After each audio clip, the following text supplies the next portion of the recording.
Forum. Joining us is financial professional Brett Schunkweiler. Welcome. Thanks for having me. Appreciate it. Now we're going to be talking about tax season. It is tax season now, but when's the actual deadline? So April 15th, you need to have everything postmarked by 11:59 that day to make sure it gets in.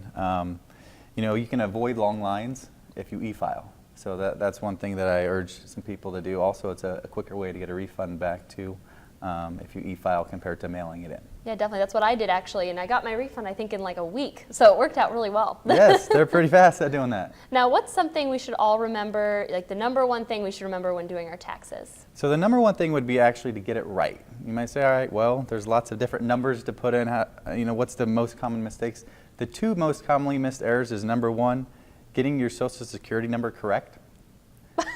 And number two, actually adding up all the columns correctly. Because if you don't add them up correctly, it could cost you hundreds, maybe thousands of dollars.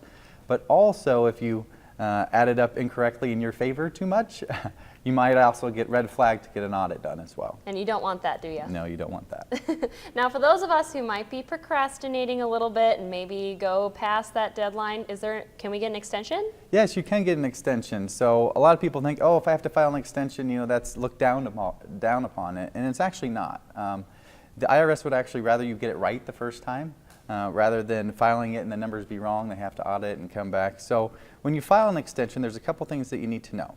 Number one, you still need to file your extension by April 15th by 11:59 p.m.